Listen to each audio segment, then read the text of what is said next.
The way to avoid falling into doubt and suspicion about a matter is to know the truth of that matter through its evidences, since what and how a person believes determines the form of both their life in this world and their life in the hereafter.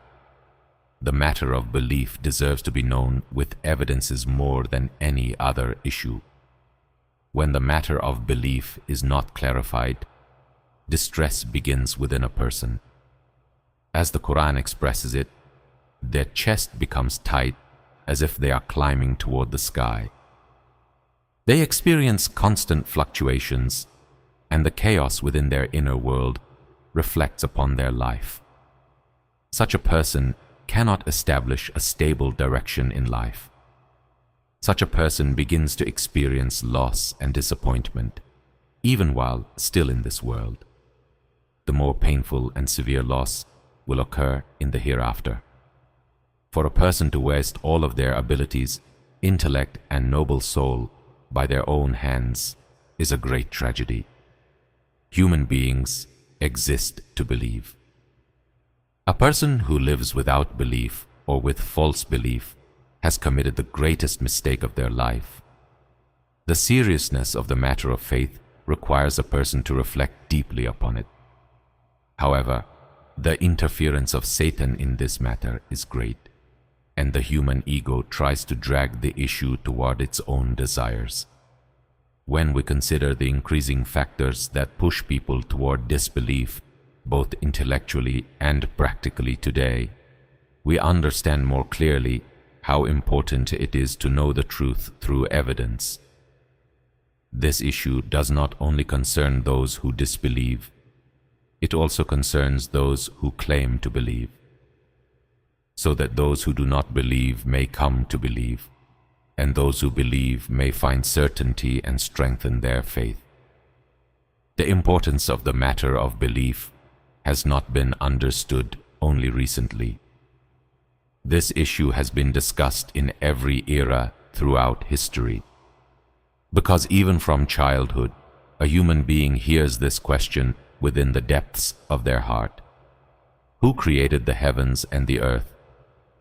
On the other hand, even those who deny the Creator in times of comfort cannot stop themselves from saying, "Oh my Lord," during times of hardship. Human nature proclaims the existence of our Lord.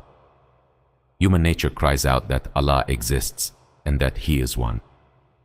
Despite this, those who say Allah does not exist disregard their own existence, their souls, and their conscience. This is the greatest zulm a human being can commit against themselves.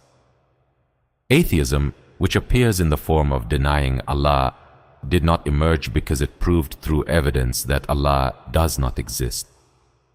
In reality, it is a reactionary theory that emerged to reject religion and our Lord. In other words, it is the denial of what already exists.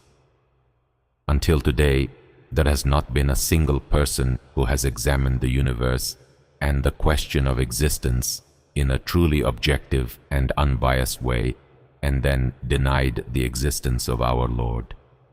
This shows that atheism is not the product of a free intellect, but rather the product of a mind influenced by Satan and the ego. In fact, atheism has often been used as a tool by destructive and immoral ideologies, because such ideologies need to reject our Lord. If Allah exists, then authority belongs to Him. Accepting the existence of Allah also means accepting that the right to rule and govern belongs to Him. This is where the importance of the issue lies. The reason the Quran emphasizes this matter repeatedly is precisely this. A person whose heart is satisfied with the existence and oneness of our Lord will not struggle to understand that the right of governance belongs to Him as well. Because when a person sees the power of our Lord, the infinity of His knowledge, the perfection in His creation, and the wisdom in everything He creates, they ultimately realize this. The one who can govern this universe best is only our Lord. The fundamental idea of disbelief is often expressed with the statement, I do not believe in what I cannot see. However, there are countless things that human beings believe in without seeing them. For example, a person does not see their intellect but believes in it. They do not see their emotions but know they exist. They do not see gravity but accept its effect. They do not see electricity but know that it exists. Therefore, for a person who believes in many things without seeing them, to deny our Lord simply because they cannot see Him is a great contradiction. There are two ways to escape this contradiction.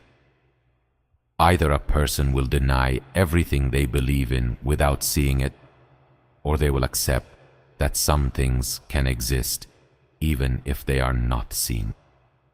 The first option is irrational. Therefore, only the second option remains. In reality, the intellect does not believe in what it sees, but in what it understands. The existence of our Lord is understood by the intellect, and the heart and soul support this understanding. Furthermore, the intellect does not immediately accept everything it sees as true. For example, a stick placed in water appears broken, yet the intellect knows that it is not broken. This shows that the true power that allows us to understand reality is the intellect. The senses are merely tools that allow the intellect to reach a judgment. The Quran does not consider atheism worthy of serious debate. Our Lord says, I swear by what you see and what you do not see. This verse expresses that behind what is seen, there are unseen realities. Through this, our Lord invites human beings to reflect and to observe the universe. Because even though a human being cannot see our Lord in this world, they see His works and the traces of His power everywhere. An effect cannot exist without a cause. If there is an effect, there must be a cause that produced it. Therefore, the existence of a creator for this magnificent universe, this perfect order, and this extraordinary artistry is inevitable. O denying human being! When every particle in the heavens and the earth is evidence for the existence of our Lord, why this denial? Stop chasing ideas that you cannot prove. Do not challenge the one of infinite power with your tiny intellect. Instead of forcing yourself into disbelief and crushing your intellect and soul, return to the truth that they both acknowledge. Know that the chance to return is in this world. There is no return in the hereafter. And our Lord says, the arguments of those who dispute about Allah after people have already believed are invalid.